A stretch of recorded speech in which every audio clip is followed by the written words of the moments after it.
This is the Convergent Science Network podcast.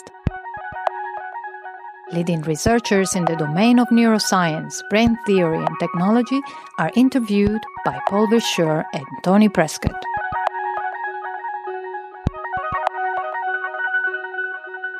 It's Paul Verschure with the Convergent Science Network podcast here at our Barcelona Cognition Brain Technology Summer School 2018, together with my colleague Tony Prescott.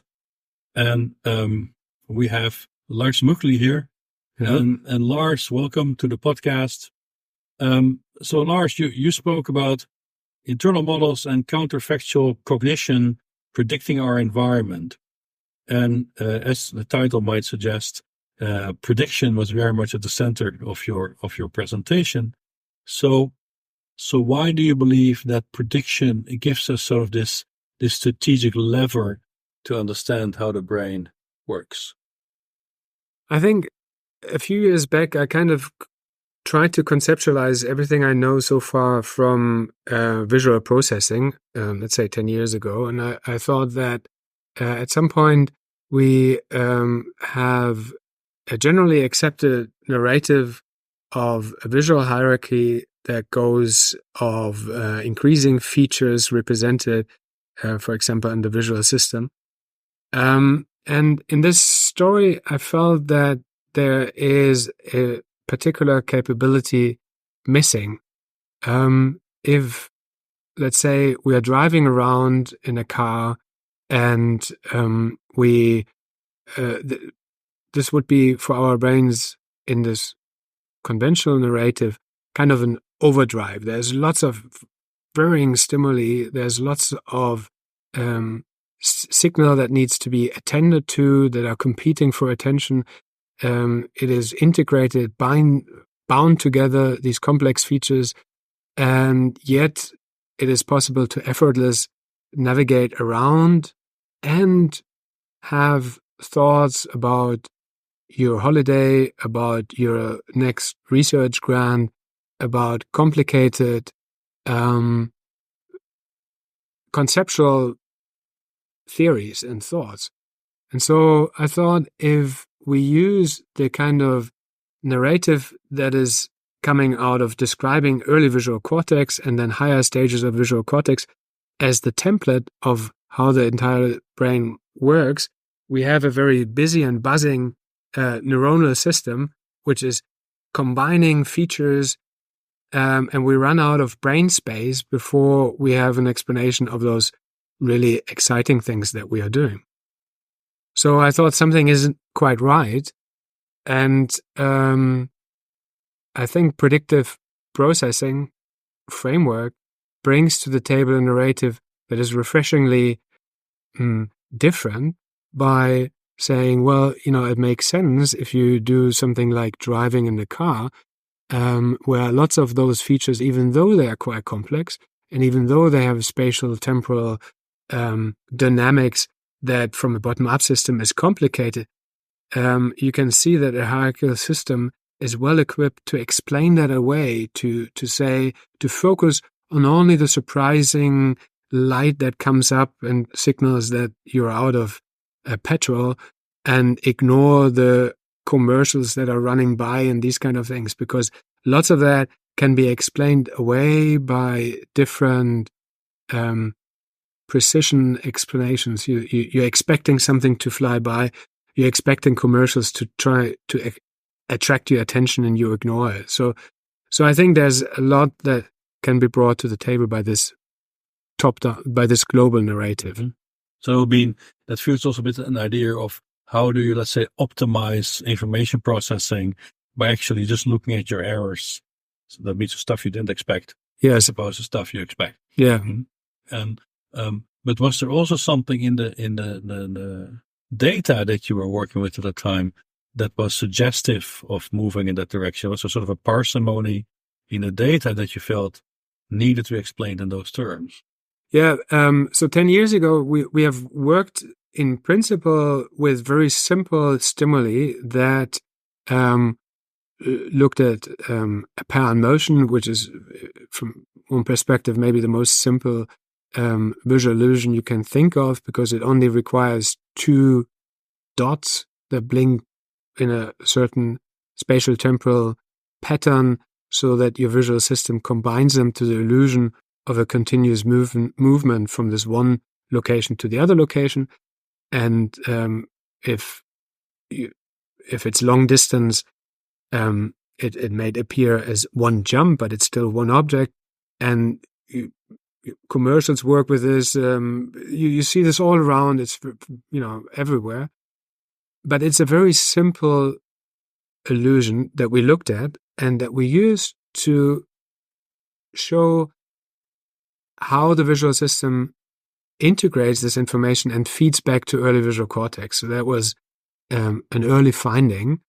And let's say I started with a surprising finding of some feedback in the intermediate space between these dots, which induce their pair motion, but which is then filled by some activity, and we tried to make sense of this activity. So it was actually driven by an experimental result from fMRI that this intermediate space was filled with activity, that we then thought of how to explain that, which then brought us to several competing hypotheses. One was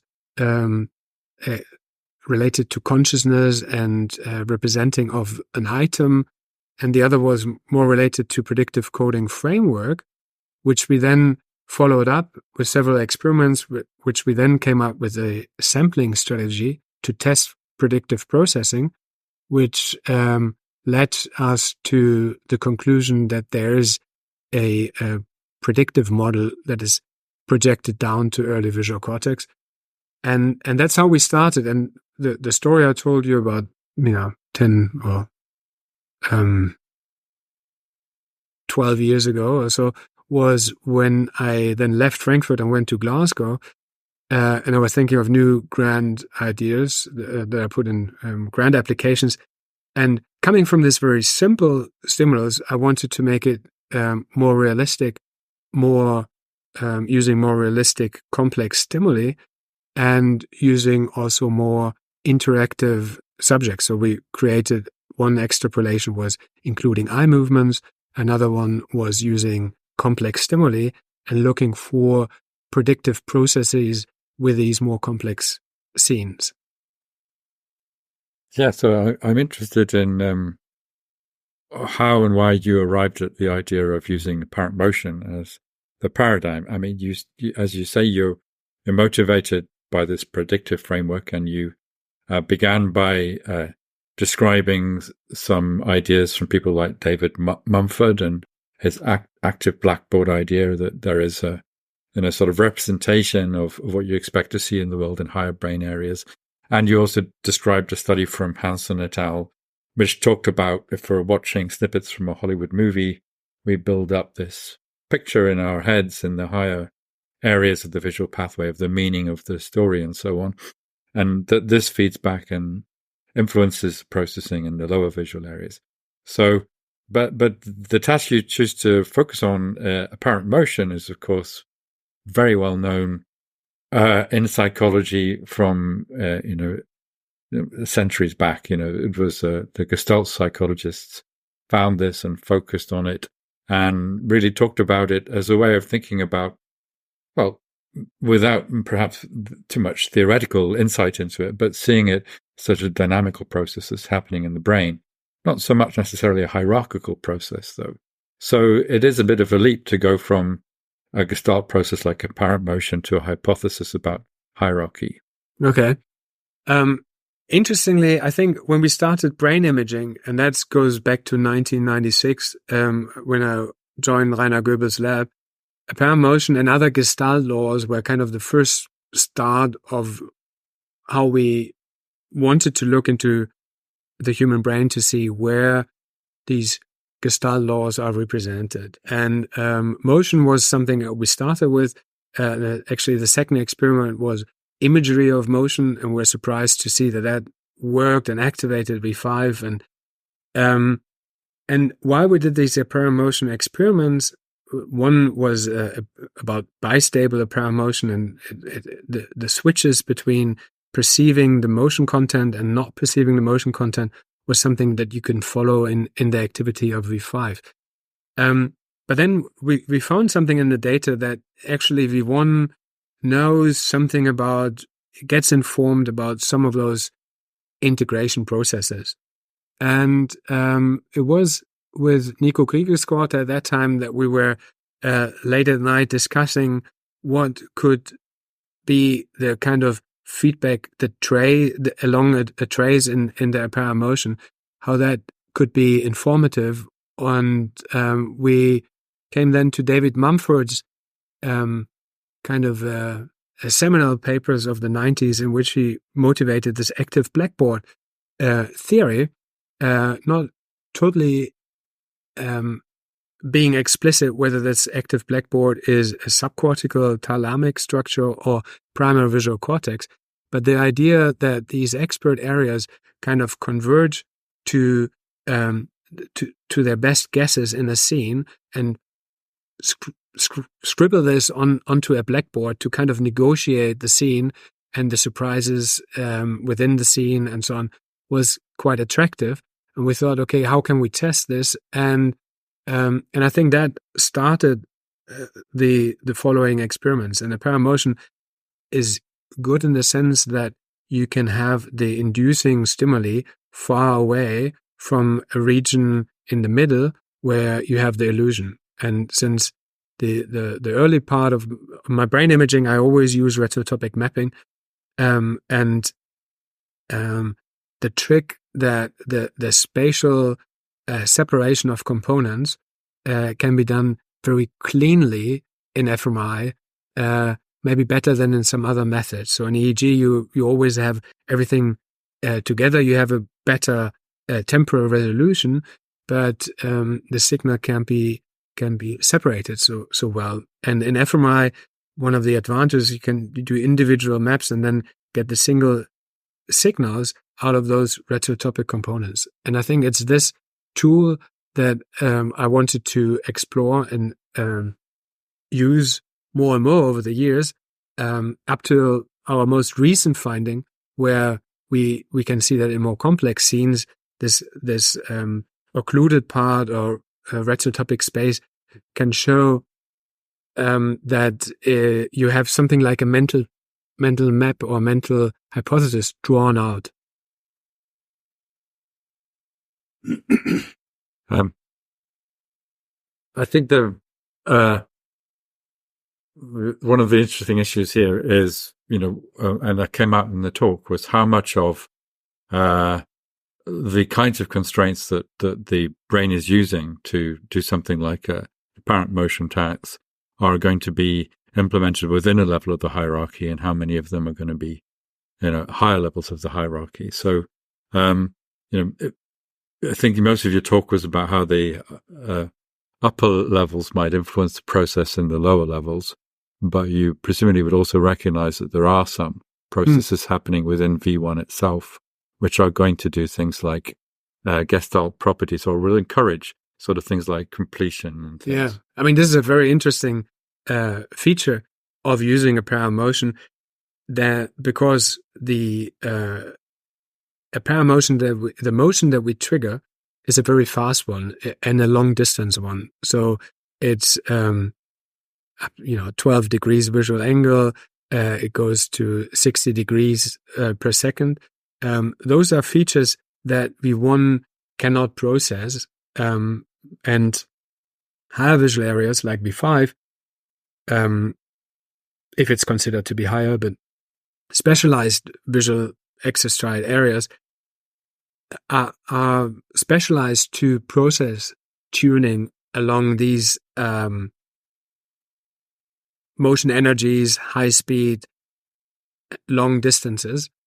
And so it's a particular good case in which we can look into V1's typical feed-forward features and see the addition of complex features that aren't typical to V1. If you want to say in a different way, V1 has a certain language to speak. Yeah. And we kind of test the multilinguality of V1 because other areas speak in a different language. And the question is, some of the interesting and still not totally resolved question is are these areas translating to V1? So that is V5 translating its prediction and explaining to V1 in a spatial localized way at a very high speed? You expect a dot to see here, here, here, here, and this orientation? Or is it more of a kind of a envelope translation to say there's high energy motion in this part of the visual field, but your knowledge about the concrete incidence, orientation, and so on will combine to a better understanding of the situation? And that's, I think, the kind of model that I have in my mind. There isn't a full translation. I touched upon this with mapping the precision of the filling in complex scenes. There's a line drawings but the precision is around 4 degrees. V1 has a precision of 1 degree. So it's more like saying there's a line somewhere around here, or there's a motion of that kind of speed somewhere around here. And this is what top-down can give as a prediction, and combined with the lateral information, saying, oh, there was a dot that just disappeared here, together with the energy prediction up there, I can now make a very precise prediction by combining those two constraints. But before we get there, because that's sort of after a number of experiments, right? Right.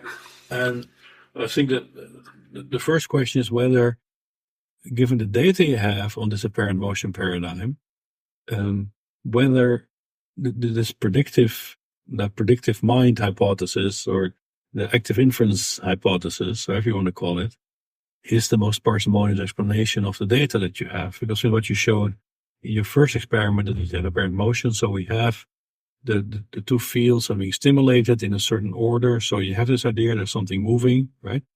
And now you're going to flash a stimulus in the center area, either synchronized with this apparent motion, right? Or out of sync, out of phase with this apparent motion, where you look at the time difference of one frame, right? So this would be about 15 milliseconds or something like this. So it's a very slight deviation, right, of the predicted path. And then what you do observe in your fMRI is that 8 seconds after stimulation, either congruent or incongruent, you see a slight deflection or deviation of the bolt response in the area that you stimulated with this predicted or unpredicted stimulus, which is slightly higher. So the bolt response is slightly higher for the deviant stimulus as compared to the congruent stimulus. Right? This is the main effect. And the deviation, the bolt signal,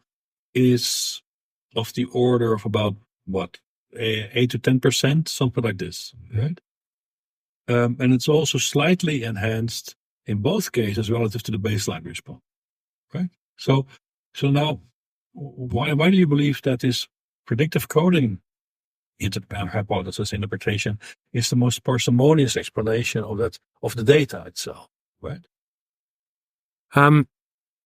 Andy Clark has a wonderful cover picture in his book on predictive processing, I think, or it's called differently. It's Surfing Uncertainty. And if you take the picture, we are in Barcelona. I've seen the beach this morning. It's the model is a little bit like this. You have this wave of motion energy of prediction. It is translated to something that needs energy in V1, like a prediction, and then you place on this wave a surfer that surfs the waves and then is efficient and comes through and is detected. That's the dot that's in time. And the surfer that has a little bit of a timing problem won't make this and will fall off the wave. And that's the prediction error. And that makes a small difference. And the surprising result is that this one frame difference is detectable in both signal.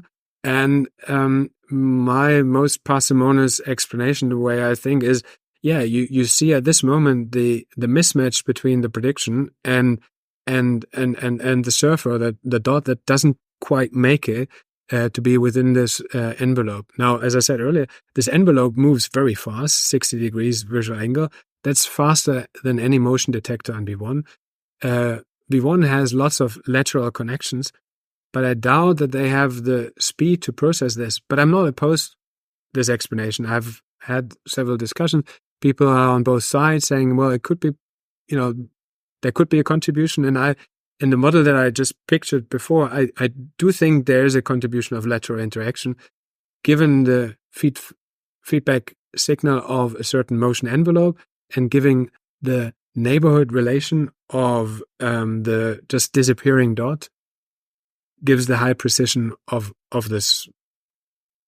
How I would say the long range lateral interactions in the V1 are iso orientation, right? So neurons that like similar features link together over long distances, and that would of course be a perfect substrate to exploit to get apparent motion, because the activity will be very actively guided along neurons with a similar response tuning to move in a certain direction, right? So this would give you essentially a kind of entrainment response, right, to explain apparent motion, which might be also more in line with actually the Gestalt ideas, right? So, can you for this model, just that's why I like to use the image of the paper of Mock.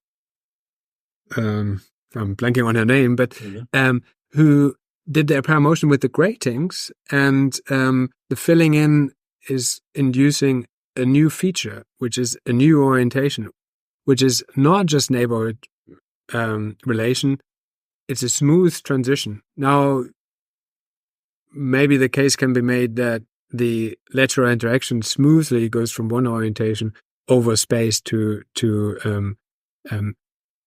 bleeds into other orientation. But it's not such that the feature that's picked up on the apparent motion trace is a just replication of the neighboring feature in orientation. So it to me, it looks more as a constructed feature. But that would just be a matter, as long as I take enough freedom to fiddle with the topography of the lateral interactions, I could also get this apparent feature, right?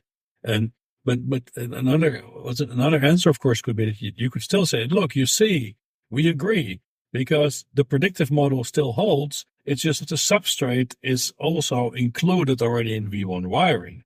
But for some reason in your view, you want to see it like a hierarchical system, right? And without ascribing a big functional role to the local structure of V1 in this case. Well, you also know that 98% of the synapses in the V1 volume originate inside V1. Only a tiny fraction comes from outside V1, right? So do you believe that this tiny fraction of long-range projections coming out of V2 or out of your thalamus, right, or other cortical areas are sufficient to carry your predictive model?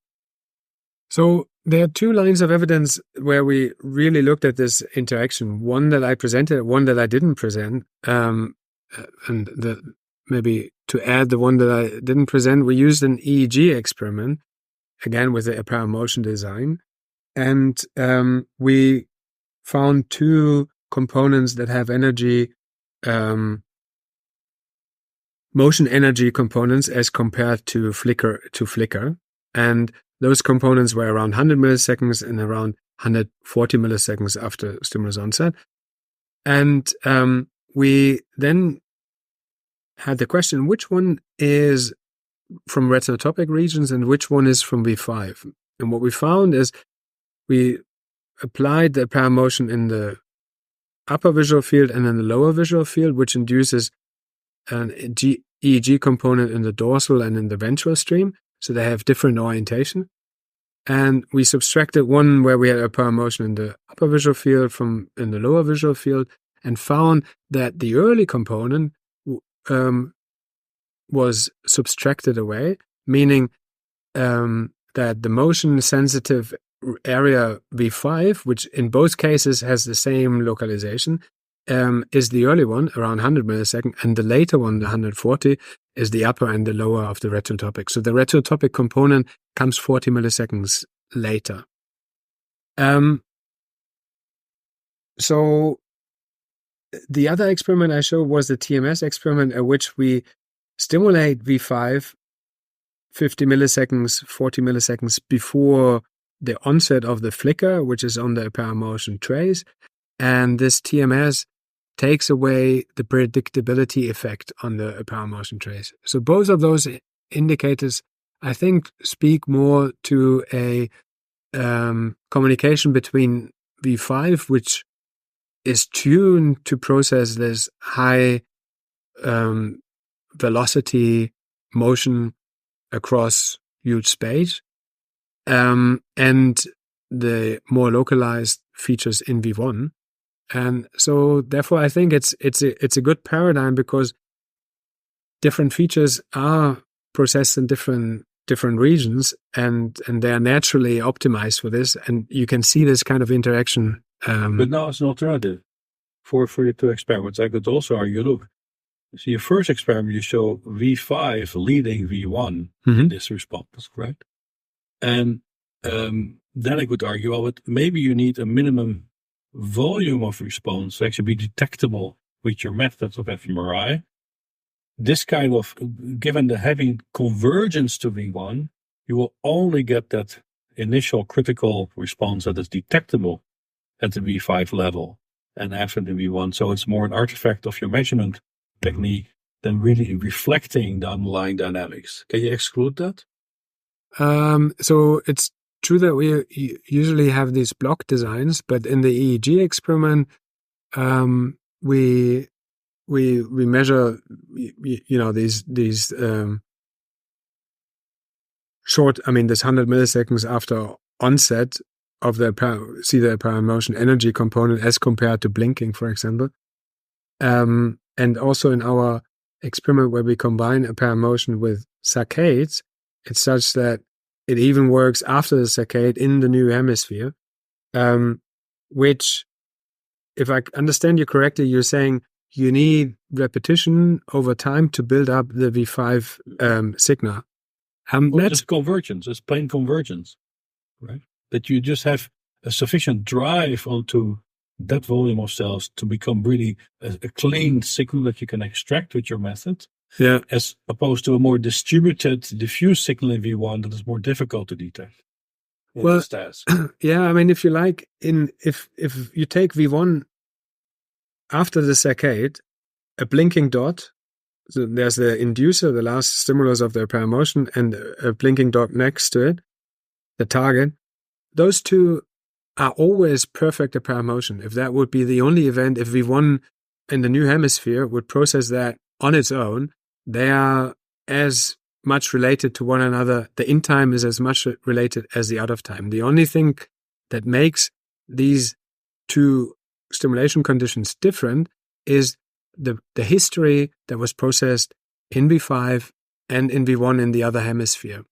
So it's bringing this history to this new situation that makes that creates a difference.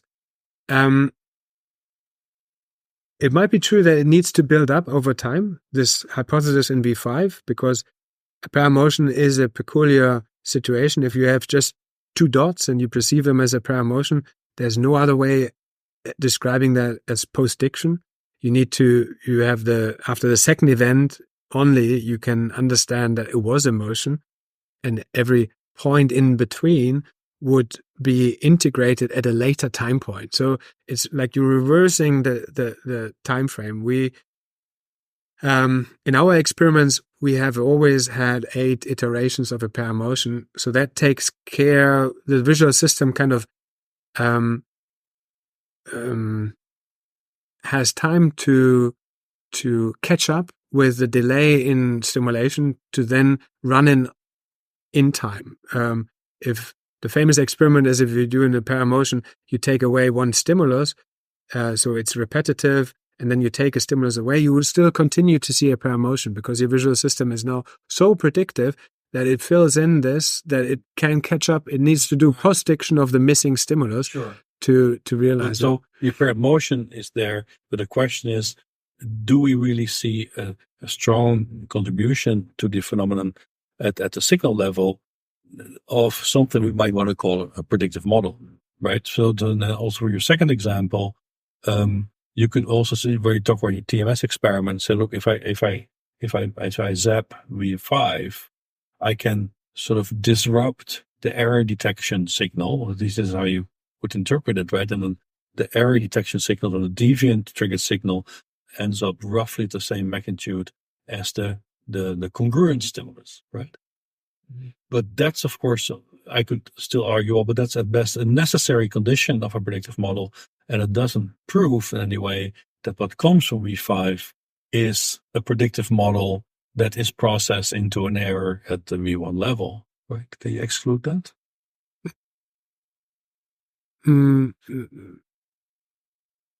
What I'm struggling to find a way in which we could prove that. Your distinction, how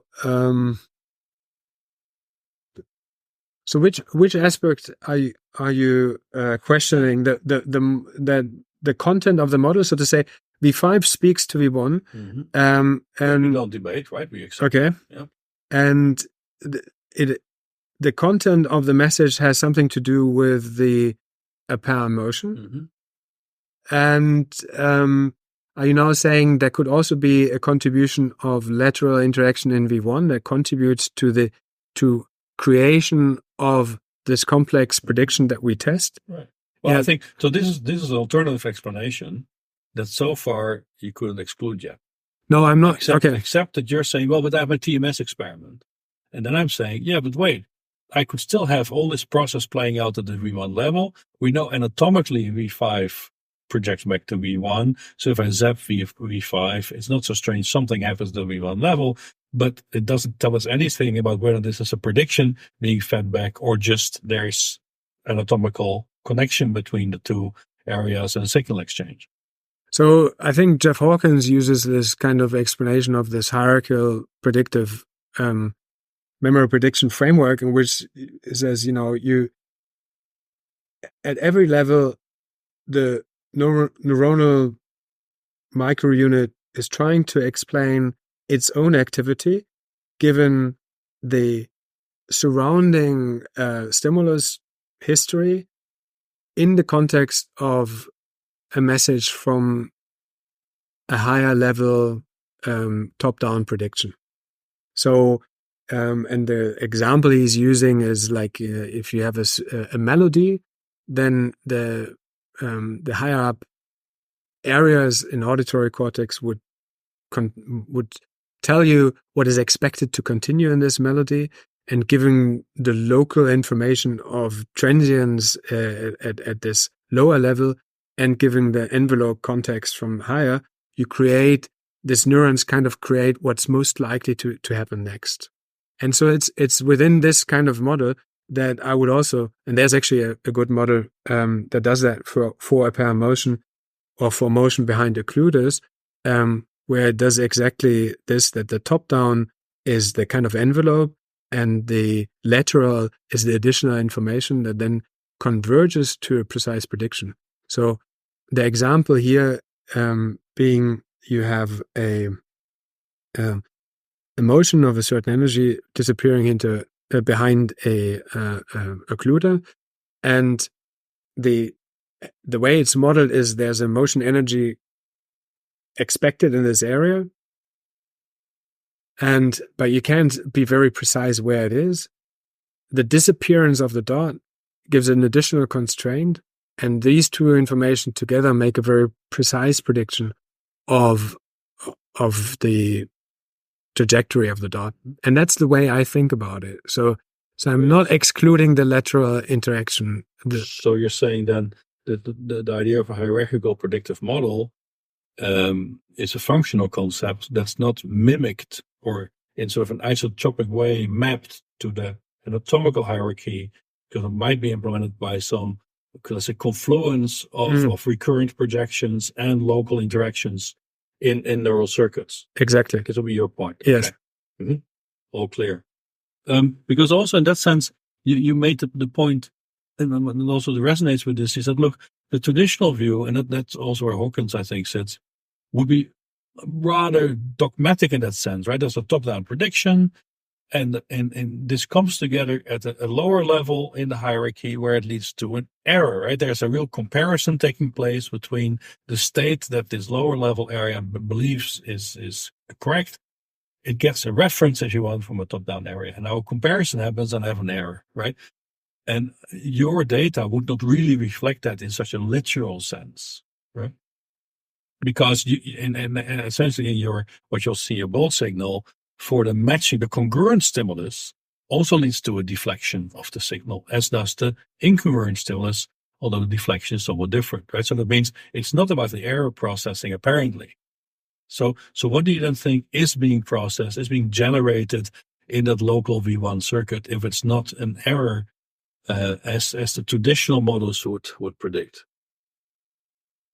Well, I think this is, of course, a very good point, but it seems like a point about the labels we add to those coding differences, right? So if a prediction is violated and the violation of the prediction gives a different signal, or whether it's a confirmation of a prediction that gives another signal, it is the combination of input signal and expectations that are combined, and they can be subtracted, which is the prediction of the predictive coding proper way, or it could be multiplicated and resonate. And it's very difficult to define the level at which we can resolve that debate, because so I'm currently not sure how we would resolve this, because at the neuronal level, so what is the right level of description? We have the microcircuitry within V1 that is a combination of excitatory and inhibitory neurons. The error units that can be also a combination of excitatory and inhibitory neurons. So it will be very difficult to resolve that. But the narrative of the predictive processing framework is very clear about those units in principle. So prediction error matters. Reduction of prediction error or is a currency that might be very useful. And also in the predictive coding framework, you have the resonating, the confirmation signal for a predicted signal that keeps an internal model running. So you have all those components, and I think it's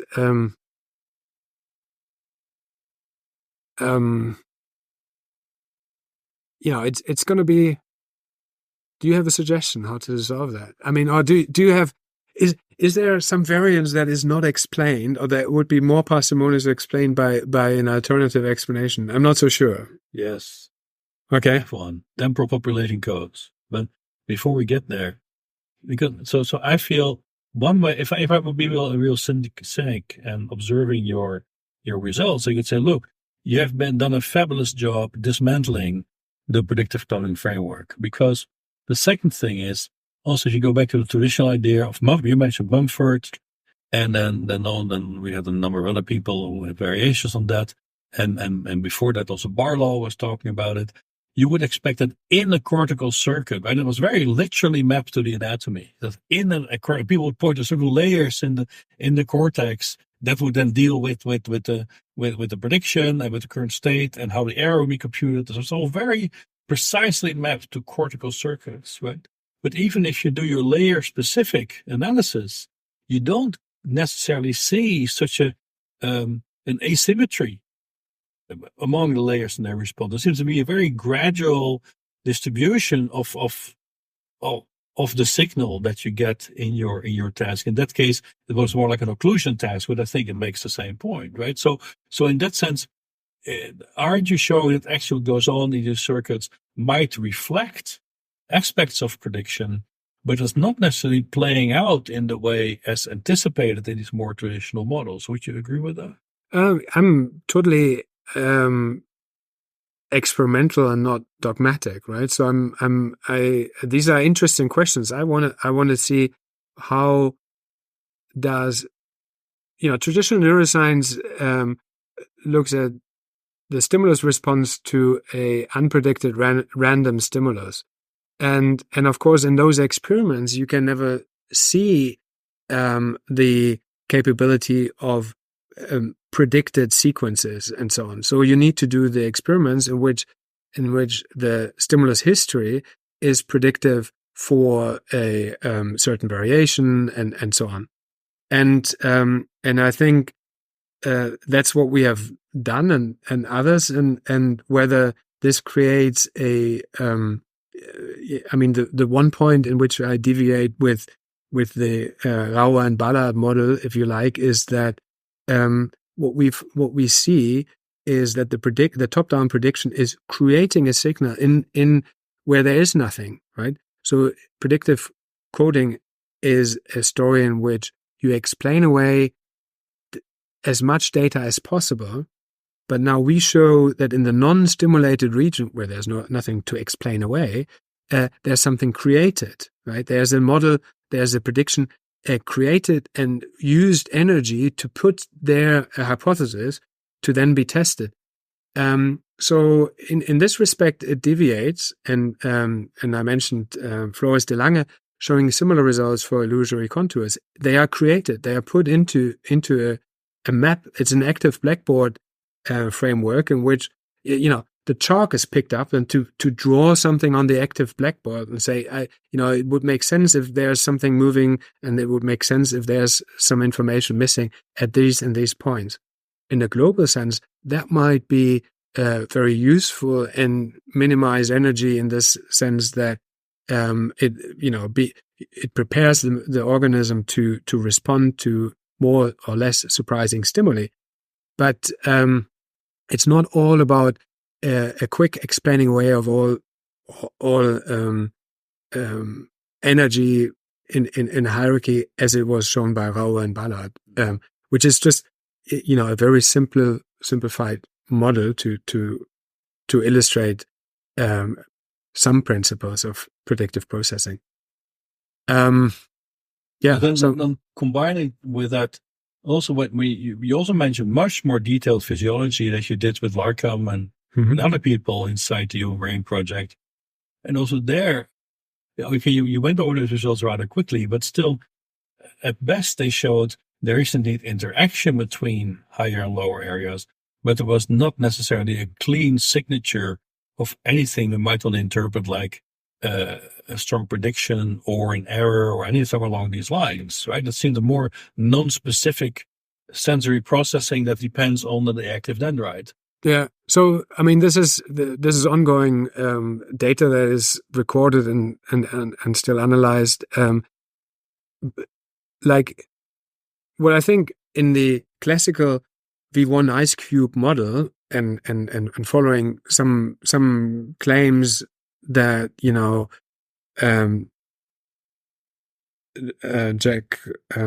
Jack Gallant would say it's almost explained. 80% of the variance is explained in V1.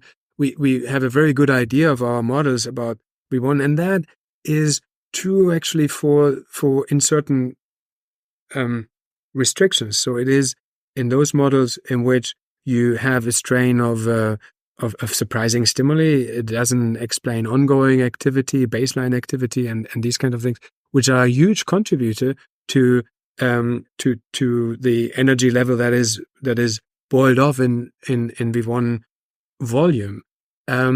So it's maybe only the waves on top of that are then explained. Now, in a classical receptive field V1 explanation model, you don't have the description of these feedback signals that I described. Another one that I haven't described today, but we have done research, is in blindfolded subjects. When we play auditory scenes, you have some activity in V1 that is related to these auditory scenes. So the properties and the mechanisms in V1 are still, having room for negotiations of expectations and predictions in whatever kind of mechanisms. And I think Christian Liefeld is doing a wonderful job in decoding also the level of interneuronal activity that contributes to the detection and the explaining away. And I think he has found a subtype of inhibitor neurons that is very strong in exactly being silent during visual stimulation and being active during in between stage. So it could be a role of working hard to explain things away that we still will find out. So there are many subunits that can still be contributing to this model and to this compartment of visual cortex that we think we understand best. Maybe V1 is thought to be one of those regions that are best studied and best understood. And yet there are like languages of feedback signals that we don't fully conceptualize. You mentioned, or one of the results that you found was a difference between paranoid schizophrenic patients and controls on this apparent motion task. So what do you read from that in terms of support for your hypothesis about top-down predictions, and also what does it tell us about schizophrenia? So we actually didn't find a difference between schizophrenic subjects and controls, not in the dimension that we expected it, in the predictability effect, because we could confirm the predictability effect. We saw overall a difference in the amount of apparent motion perception, if you like, but so the responses to detection of apparent motion was different in controls and schizophrenia. I mean, there's a general result, isn't there, that schizophrenics are less susceptible to some visual illusions. Exactly, yeah, like the hollow face mask illusion, and the same is true for apparent motion. But what we didn't find is that the effect that we see, the advantage of a flickering stimulus that is consistent with an apparent motion context, was more or less in schizophrenic subjects than in control subjects. So the original idea was that it could be that the signatures of creating a prediction error and the processing of a prediction error are altered in schizophrenic subjects. They are less tuned to process the prediction error, or higher tuned. This could actually, they are both hypotheses.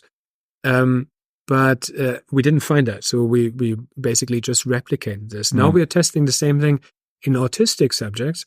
We're just starting to do that, same experiment. And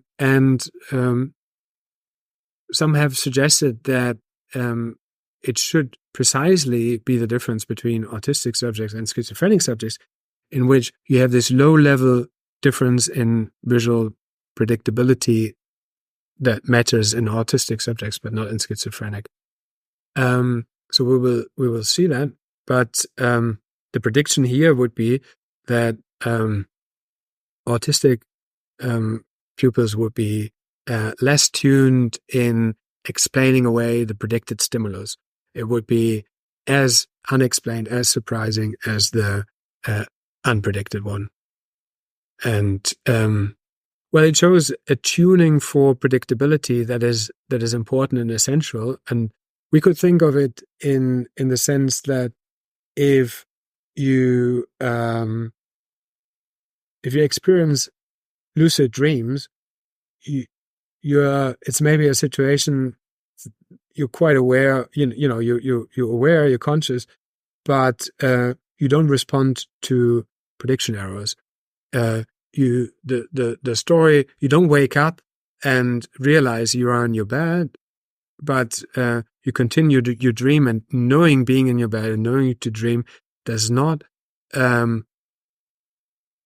bring the dream to an end. And so that's maybe a situation that comes very closely to a auditory hallucination in schizophrenic subject. It is causing some prediction error. They are surprised, they are worried, but it's not resolved. It doesn't make the internal representation go away or being replaced and overwritten by an alternative. But now, in terms of the actual data, in the schizophrenics, if you would do the parent motion task, how big is the deflection you would see in their mold response as compared to a healthy control?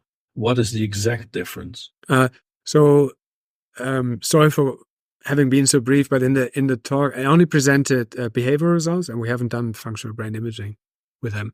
It's just a behavioral observation that they are not detecting the in-time stimulus as good as the... But what would be your prediction in with respect to what you would see if you would do fMRI on them?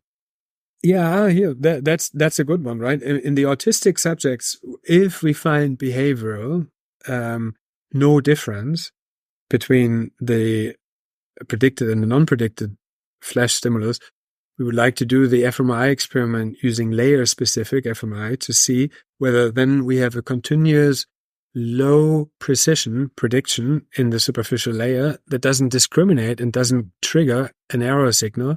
Right. Could be one hypothesis. So another one would be that apparent motion is never creating any activity along the trace, so that the envelope is maybe processed feed-forwardly, but there's no feedback message.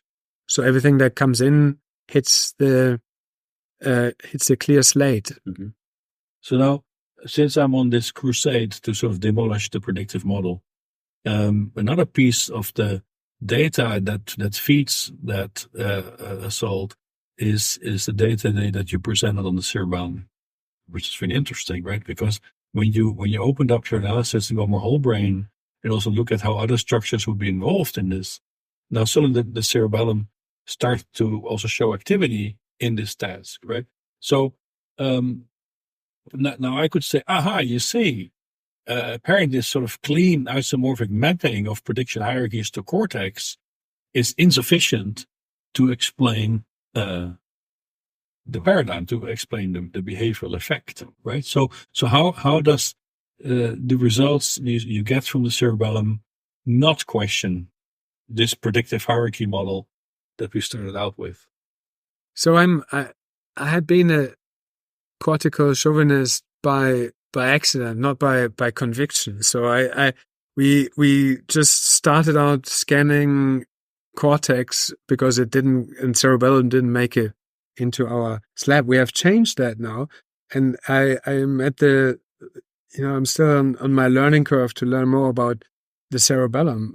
How much I understand of it, or some of the hypotheses are that it is a machinery that has an architecture to create a temporal forward model that is used in, for example, in tracing behavior. So seeing, tracing a curve, monkeys can follow this curve by smoothly, which is a visual motor integration task, that by taking away the cerebellum, this movement becomes very jittered and incoherent and so on. And there's a long line of different research, but so the cerebellum in a way is not directly connected to the outside world. It receives cortical input, processes this, and is the archetypical region for an afferents copy processing, which is basically predictive machinery. And so, as I've heard in a recent talk, if evolution came out with a perfect prediction machinery and is connected potentially to the entire brain, what would you use that machinery for?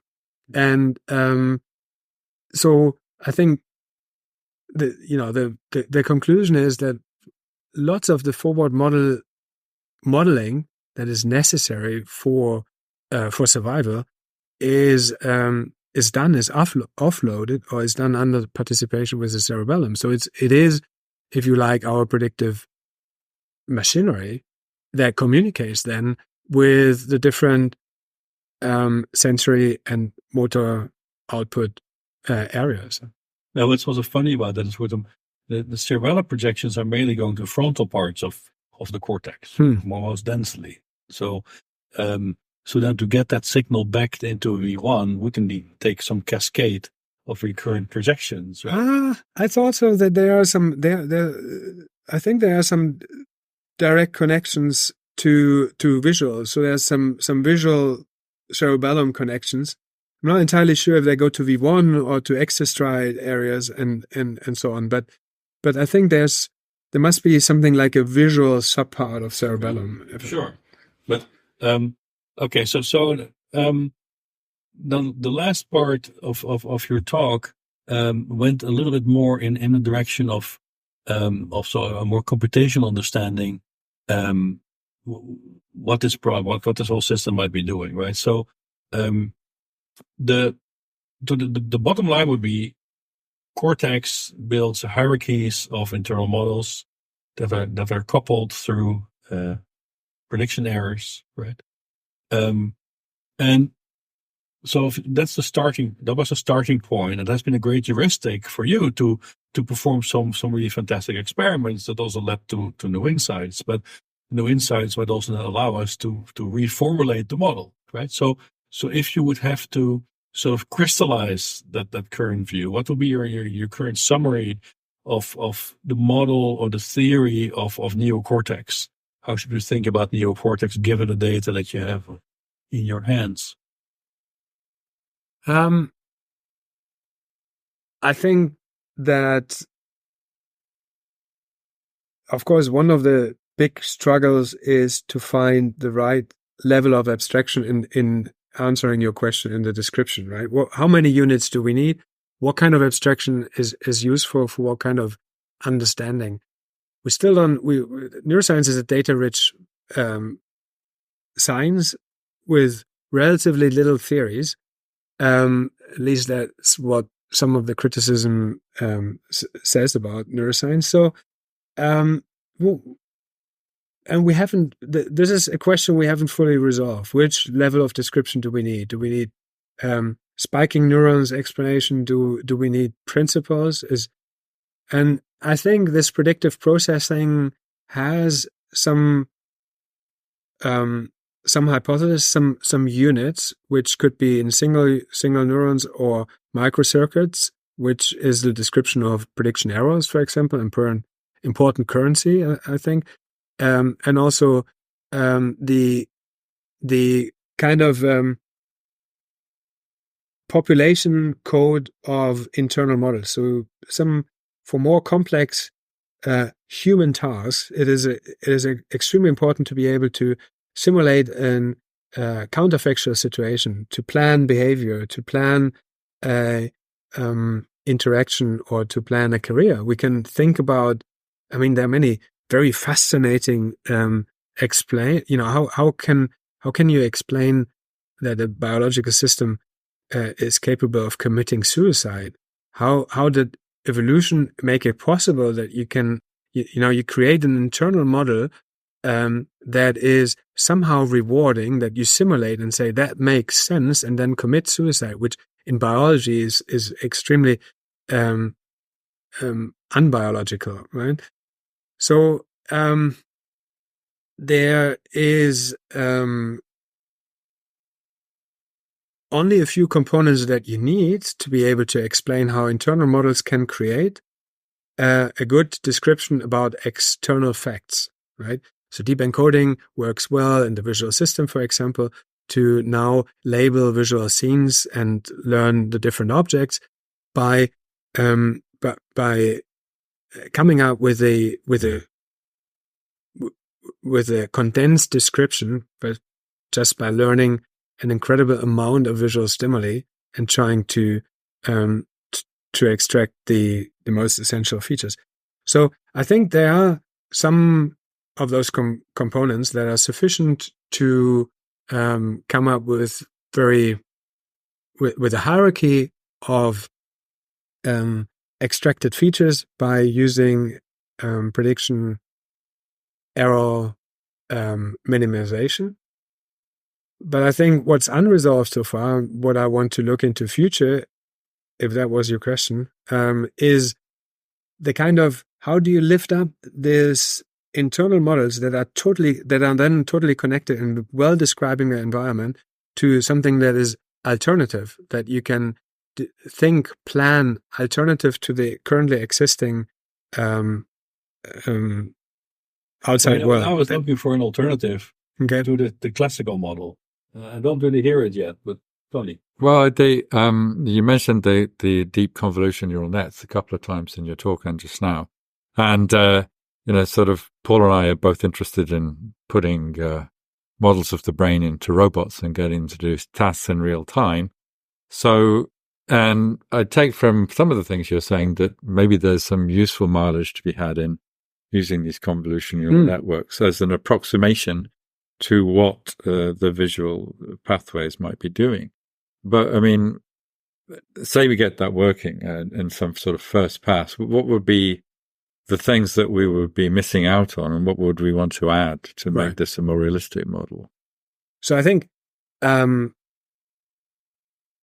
flexibility, the adaptation to new environments is something that is a potential of expanding deep encoding neuronal networks that are feed-forward networks by expanding to recurrent looping might be able to make them even more clever. To, let's say, the context-dependent amplification and de-amplification is something that could potentially, once we find the right architecture, make deep encoding networks more flexible to adapt to new environments.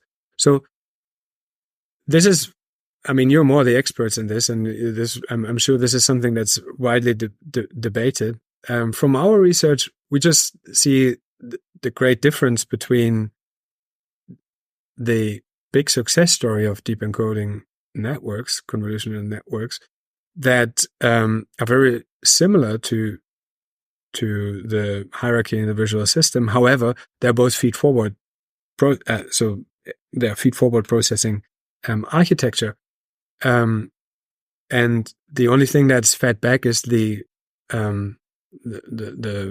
error signal. But in a if we take our research serious and add a feedback cascading network to the feed-forward, then what we get, for example, is a network that can fill in occluded images, which is one of the examples that we have used in our lab, in which we see that humans kind of have line drawings fitted in by their visual cortex, and our deep encoding networks connected to an autoencoder, so a U-shaped network, is able to then make predictions about occluded objects or images that are currently not in sight. And so that could be an architecture that is also, that is if you like, an active blackboard of predictions, what is happening when something disappears or over time, and makes a world, enriches, so to say, the environment in which the network is working. But wouldn't that imply that we would need much more brain volume with our skull in the size of a skipping ball? Because in that, for those models, if you want to bring in now any kind of invariance, scale, rotation, position, you have to duplicate your wires, right? So you would run out of wires very quickly. So would it scale? Would that approach really scale, you think? I mean, on what we have done for the U-shaped network is just doubling the network, right? It's a so after the conversion, it diverges and has lateral connections, and to reconstruct the images, and that makes it to an if you like, an active blackboard architecture. Nico has done it in a slightly different way, used object recognition task in a network that is either feed forward or has also lateral and feedback connections, this BLT network, and could show that this kind of network architecture is better in recognizing overlaid numbers, cluttered scenes, and so on.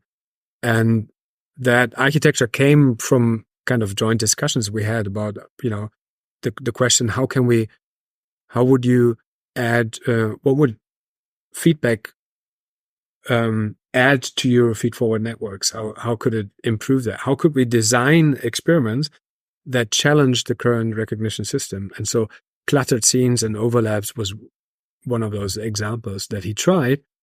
And I think, the AlexNet kind of architecture would had something like 88% correct or more, or 95% correct classification. And then his BLT, bottom up, lateral, and top down network was a few percentage better, or part of percentage or something, significantly. So it's small, but you need to find new tasks and new challenges that those networks can play out in maybe their potential, because they're already in object recognition. That seems to be a field where they are ceiling now. But so coming back to the point, it might be that they are now more flexible. Maybe there are advantages in training rates or something. I don't know. I'm not the expert. So we need to add in these sort of top-down cascades, and we can get some improvement. Yeah, and presumably some sharpening of the representations in V1. And I think one of the times you said in your talk, you usually think of V1 as the bottom of the hierarchy, but in a sense, it's much higher up because the information ascends and comes back down. So you're reconstructing this high-resolution version of the scene. But I mean, you also talked about how we can apply machine learning algorithms or support vector machines to read out from the brain to what the brain is actually seeing. So it seems to me that in some ways we're getting back to what really was an old idea about the visual system, that the brain or the visual brain represents its best guess at what's in the world in some, almost literal sense. The whole idea of the movie screen in the head, which, was, sort of dismissed by everybody as naive. But with these kind of approaches, with this notion that you're getting this high resolution map, which is tuned by your predictions, that there is in some sense something like a representation in V1 of your best guess of the high resolution scene as we know it? It's an interesting question, right? It's something, it does make sense. It's intuitive, and in another sense, it seems a bit homunculus. It seems like the screen that, as you said, you can laugh about. But you opened that door by talking about library. I did. But this is totally empirical. I stuck with it. I know. So I think, yes, V1 now looks to us as if you have kind of mental line drawings put together in V1, and maybe that is a bit the language of V1. And I mean, it's an incredible story. I think if you look back, Peter,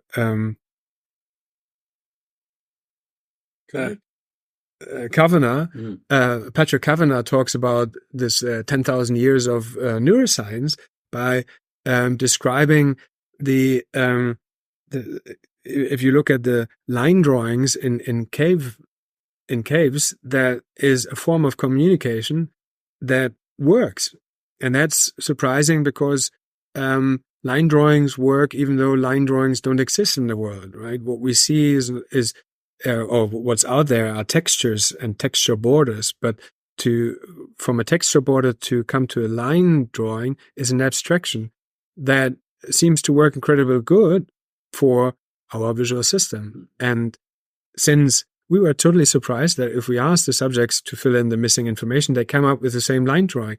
And maybe there's a clue because we find a communication that works. It's so error proven.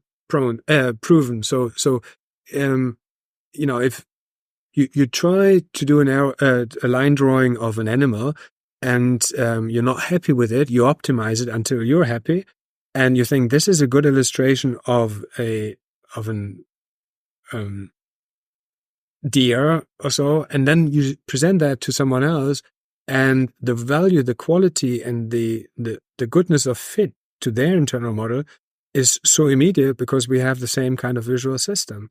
And that opens up a communication. If we would open up this kind of communication with monkeys, if they could start drawing out their internal models, That's interesting, right? This is a speculation we could have had in the 60s by saying, the language of V1 are contrast boundary contours, right? So in some sense, what's interesting about this, as opposed to having sort of complex predictive hierarchy, maybe you need the majority of machinery of vision just sits in V1. And what these higher areas are doing is basically, if you want to, in a very coarse way, modulating this process in V1. So the whole hierarchy is now collapsing into V1, essentially. And all the rest does is say, well, let's ignore these bits, right? Or, okay, let's attend more to that part without telling it precisely what it should be seeing. Maybe that's sort of the mistake people make. What about... the predictive model is therefore maybe not telling you exactly you should see this texture in this position. It may be the prediction just tells you, look, there's something interesting there. Check it out, right? Yeah. You buy that? Yeah, I mean, there's like, what are we also experts in is face processing, right? So if you can face with PH or face with the emotion. We can read out the emotion and the gender out of faces, and we can see kinship relations and all these kind of incredible tasks in faces. Now, if you imagine the face of persons that you know very well, your line drawings aren't very precise, and it needs a lot of training to be good at that, to do the happy face of your wife or so from this. But we have done an experiment in which we see that the encoding of emotions and gender discrimination makes differences in V1. So whether you have the task to recognize a gender or to recognize the emotional expression, we mapped out retotopic spaces around mouth and eyes, but you can see a feedback signal in the other parts that are still having a signature, whether it is happy or fearful and so on.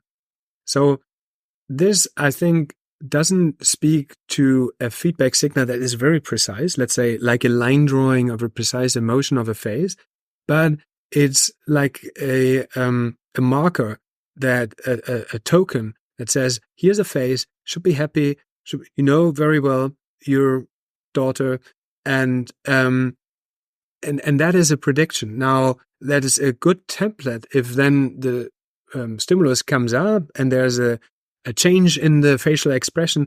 You have FFA and other the face network to work out the differences between your prediction and the actual input.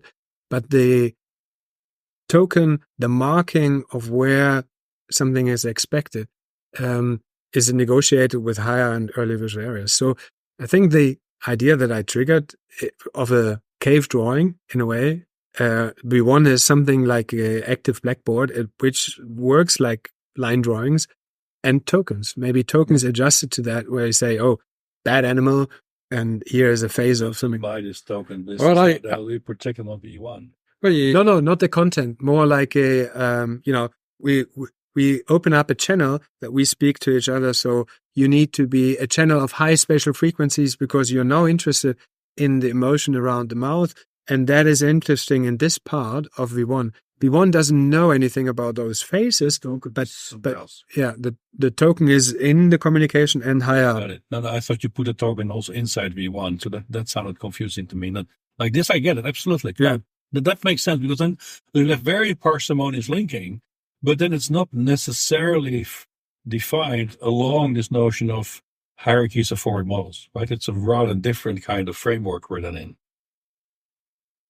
Well, we're talking about the generative capacity of the brain now, and how that can, be a tool for thought. Whether your imagination and dreaming, all of these processes where there's no visual input, you can reconstruct activity throughout the visual hierarchy, and including in V1. If you want to think about the details of, say, a line drawing, you can imagine that, and that might require or involve activity in V1, which then sets off cascades of activity elsewhere in the brain. So we don't have to invoke a homunculus to see why it's worth reconstructing the visual scene at the V1 level. Look, I appreciate that you're speaking up for Lars now. No, I'm not. This is very much my own idea about what we might, why V1 might operate in this way. Look, and I agree with this. I don't have a problem with that. Okay. My remark with the criticism was a bit different. Like, we started with a rather explicitly defined notion of prediction hierarchies, which are all sort of convergent to something like a Kalman filter. It's very explicitly defined, and it really dictates to you what should happen in these cascades of interactions. And what I think we've seen at the end of the discussion, that there are cascades of interaction, but they might not follow this very restricted view on hierarchies of predictive filters. Mm-hmm. Right? We might have to open up that perspective more, like how Lars now describes the idea of having a higher level area that's a very abstract token type representation of something, and it seeks information in preceding areas, is not necessarily following this idea of prediction hierarchies. Maybe it just looks for confirmation, doesn't give a damn about errors, right? And that's how you can hallucinate things, because you don't care about errors. You just care about confirmation about whatever stuff you believe in higher areas. So that was more my challenge. And maybe the data and discussion is leading us to the point where we should open up the perspective. These are not just strictly defined prediction hierarchies. There's not enough data to support that. And maybe this model of token representations are maybe an alternative that is richer and maybe also closer to data. That was basically what I was saying.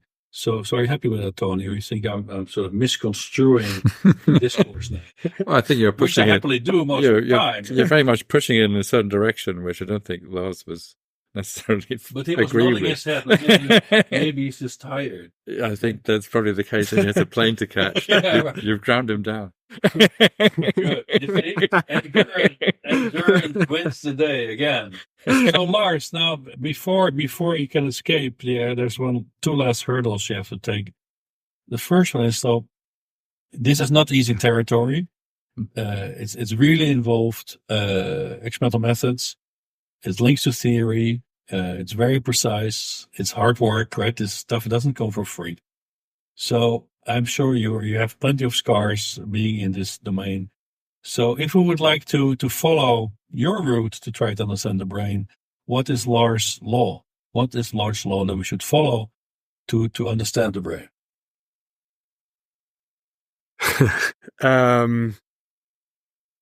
Okay, so of course there is a kind of learning of the tools that we try to sharpen and to get better, to explore.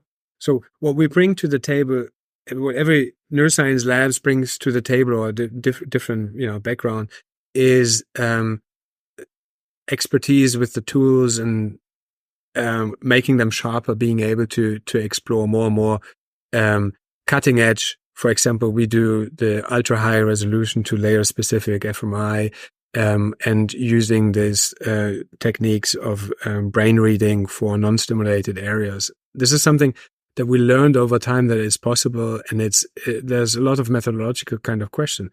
Now, once you have this kind of tool set that you think is very good to explore with vector topic mapping and individual subject analysis and all of this, then it's important to find relevant questions and explain them in such terminology that your corner field becomes bigger and wider, and you find more and more overlap with other labs and. How is this a law? We have to be able to put it on a. I don't know what you mean by law. I kind of understood what's my method. The law of effect, right? For instance. Well, or the law of how to do science. I'm talking more about how to do science. I think there's a lot that we start to learn by doing multidisciplinary, multi-scale, multi-method science, which is a very difficult thing to do because everyone is leaving a little bit of their comfort zone and a little bit of terminology that is very well and precisely defined to open up to other fields in which different terminology is applied and different problems. But by leaving a little bit this comfort zone, the more we do that, the more we find overlap, the bigger questions we can tackle. It's something that certainly we have all experienced in the Human Brain Project, where we come together and start discussing our different approaches, at which you see incredible work, but it is when the incredible works of different labs come together and find common language that you trigger an enormous amount of synergy. And that's something that's very hard work, and it's very difficult and not so comfortable, and it's something very, very important in science. I mean, I'm sometimes surprised when you, for whatever reason, step outside of your field and experience some other science, be it during a review process, during a conference. So usually a conference you wouldn't usually go to, and you realize how fragmented science is. And so it is important to converge, to find bigger stories, to not fight only the corner to sharpen your methods, but also to step outside and get the bigger picture, how it converges and how it fits together. And there's a lot of synergy for many parts of science where I find it extremely exciting. Mm-hmm. There's a bit in the trend of Ortega y Gasset, right, who spoke of counteracting the barbarism of specialization. So somebody also saying, look, don't get sucked into the specialization, keep an open mind, right? Look at the other surrounding domains.